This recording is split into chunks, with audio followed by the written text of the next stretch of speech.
দাদা একটু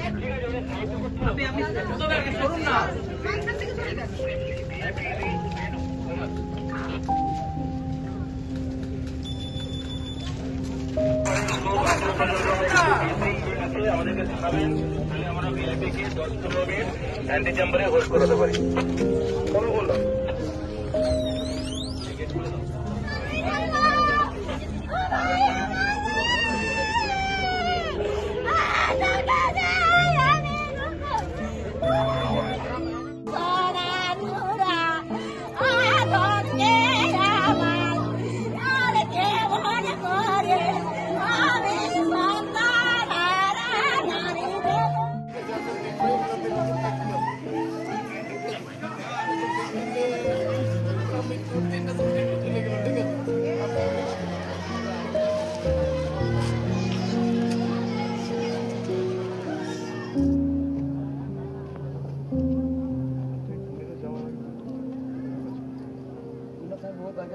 ছোট যখন ছিল 2009-এ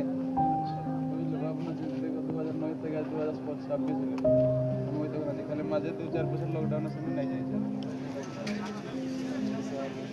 আপনার জিজ্ঞাসা করলাম কোন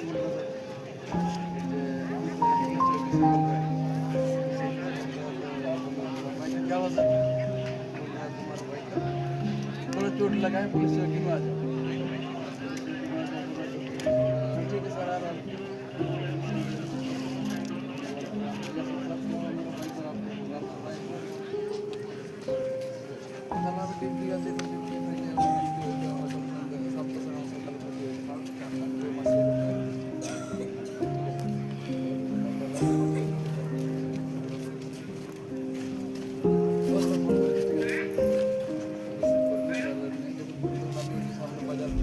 বললি যে আমার এই দুটো বাচ্চা, একটা তো হারান, আমি তো সন্তান হারা হলি, আমার তো ছেলে চলে গেল, তাহলে এই দুটো আছে, এই দুটার আমার ব্যবস্থা করে দাও।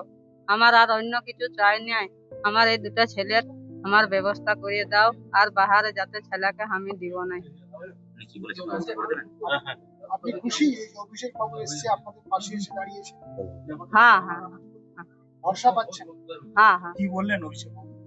ঠিক আছে, বলছে তোমরা আগে করে দিব, আর বাহারে যেতে হবে না। এই বিষয়ে অন্যান্য যে দল রয়েছে এই জেলাতে তাদের কেউ এসছে? না না না না কেউ আসেনি, একমাত্র অভিষেক বন্দ্যোপাধ্যায়। হ্যাঁ আর কেউ আসে না। কথা বলে আপনারা সন্তুষ্ট? হ্যাঁ সন্তুষ্ট। হ্যাঁ হ্যাঁ আমাদের কেউ আর কোনো কেউ আসে না, এই আপনারাই প্রথম থেকে আসে, প্রথম থেকে যা করিস আর কেউ কোনো না, কোনো পার্টি তাড়িও নাই, আর এমনি কোনো লোকও নাই। বিশেষ কিছু কথা বলেছেন আপনি অভিষেক বাবু? হ্যাঁ যে অবস্থার কারণে আপনাকে হ্যাঁ ওটা বলা হয়েছে, আমি বলেছি রাম বলেছে। কি বলেছেন? হ্যাঁ এই যে ওই যে আর ওই জায়গায় যাবো নাই, এইখানে আমরা যাই হোক দু ভাইয়ের এই ব্যবস্থা করে দিবে। কাজ শেষ করতে হবে, যারাই শাস্তি সেক্ষেত্রে একটা লয়ার আমাদের তরফ থেকে অ্যাপয়েন্ট আমরা করে দেবো, আলাদা করে কথা লয়ার যাতে কেস রিপ্রেজেন্ট হয়, ট্রায়াল করার টাইমে শুরু হয়, এবং যত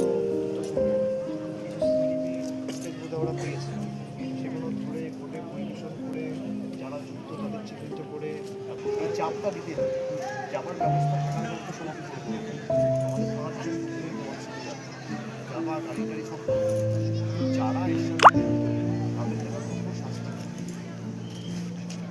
আর না পারলে পুলিশ আমাদেরকে কেস ট্রান্সফার করে দিক, আমরা করে দেখি যেখানে আছে সেখান থেকে নিয়ে আসবো, খাতাল চিড়ে নিয়ে আসবো যদি কেউ যুক্ত থাকে। কি কারণে মৃত্যু, কেন মৃত্যু, এগুলো তো সবই তদন্ত সাপেক্ষ। আমি কোনো মৃত্যু নিয়ে রাজনীতি করি না, কিন্তু গত 6 মাস 8 মাসে একাধিক ঘটনা, বিশেষ করে বিজেপি শাসিত যে রাজ্যগুলো রয়েছে, মহারাষ্ট্রে আমরা যেমন দেখেছি, হরিয়ানাতে দেখেছি, কিছুদিন আগেও রঘুনাথপুরের প্রায় 7 জন যুবক 8 জন যুবক, ছত্তিশগড়ে তাদের হেনস্থা করা হয়েছে, উড়িষ্যায় প্রায় 6-7 জনকে টর্চার করা হয়েছে, আর অন্য রাজ্যগুলোতে তো হচ্ছে না, এটা খালি বিজেপি শাসিত রাজ্যগুলোতে হচ্ছে। উড়িষ্যায় ক্ষমতায় কে? মহারাষ্ট্রে ক্ষমতায় কে? যে ঘটনাগুলো ঘটেছে হরিয়ানায় ক্ষমতায় কে? মধ্যপ্রদেশে ক্ষমতায় কে? রাজস্থানে ক্ষমতায় কে? ছত্তিশগড়ে ক্ষমতায় কে? একটা ক্লিয়ার প্যাটার্ন লক্ষ্য করা যাচ্ছে। আগেও যে ঘটনাগুলো ঘটেছে এর বিরুদ্ধে বা প্রতিবাদ করে একটা চিঠি সেই মুখ্যমন্ত্রীকে দেওয়া বা স্বরাষ্ট্রমন্ত্রীকে লেখা, আপনারা তো একই দল করেন। তো আমি আশা করব দলের ঊর্ধ্বে উঠে উনি এই কাজগুলো করবেন। আমরা আমাদের তরফ থেকে যতটুকু ফলো আপ করা আমরা নিশ্চয়ই করব, এবং এই পরিবারকে কথা দিয়েছি 10 দিন পরে দরকার হলে আমাদের 3-4 জন এমএলএর সাথে পরিবারের 2-3 জন নিয়ে আমরা 6-7 জনের একটা ডেলিগেশন মহারাষ্ট্রে পাঠাবো। তাকে ঢুকিয়ে দিলাম, নিয়ে আবার বেলে বার করে দিলাম, তাহলে তো হবে না। যদি তার বেল হয়, বেল ক্যান্সেলেশনের জন্য ফাইল করতে হবে। সেক্ষেত্রে পরিবারকে যা আইনি সাহায্য সহযোগিতা লাগবে আমরা করব। আমাদের দলের যতটুকু সামর্থ্য, সীমাবদ্ধ সামর্থ্য রয়েছে, আমরা নিশ্চিতভাবে পরিবারের সাথে আমি কথা বলেছি, তার বাবাকে আমি আশ্বাস দিয়েছি যে আপনাদের যেখানে যে আইনি সাহায্য, সহায়তা, সহযোগিতা লাগবে আমরা সেগুলো করব। এবং যারা এর সাথে যুক্ত, জাতি, ধর্ম, দলমত নির্বিশেষে তাদের কঠোর শাস্তি আমরা দাবি করছি।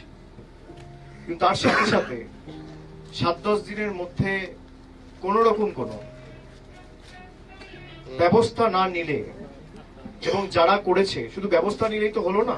আমরা দেখেছি বিজেপি শাসিত রাজ্যে একটা লোক এমনকি খুন, অপহরণ, ধর্ষণের মতো অপরাধ করার পরেও বেল পেয়ে বাইরে চলে আসে।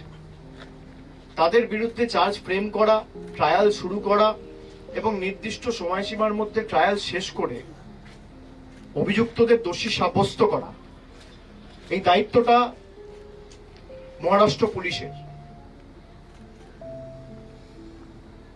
আর তারা যদি না পারে, তারা কেস ট্রান্সফার করে দিক স্টেটে। আমরা 50 দিনের মধ্যে ব্যবস্থা নিয়ে দেখাবো।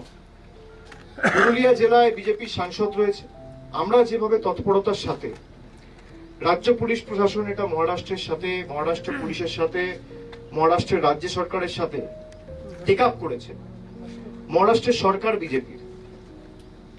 আমি আশা করব পুরুলিয়ার বিজেপির সাংসদ জ্যোতির্ময় মাহাতো একই তৎপরতার সাথে,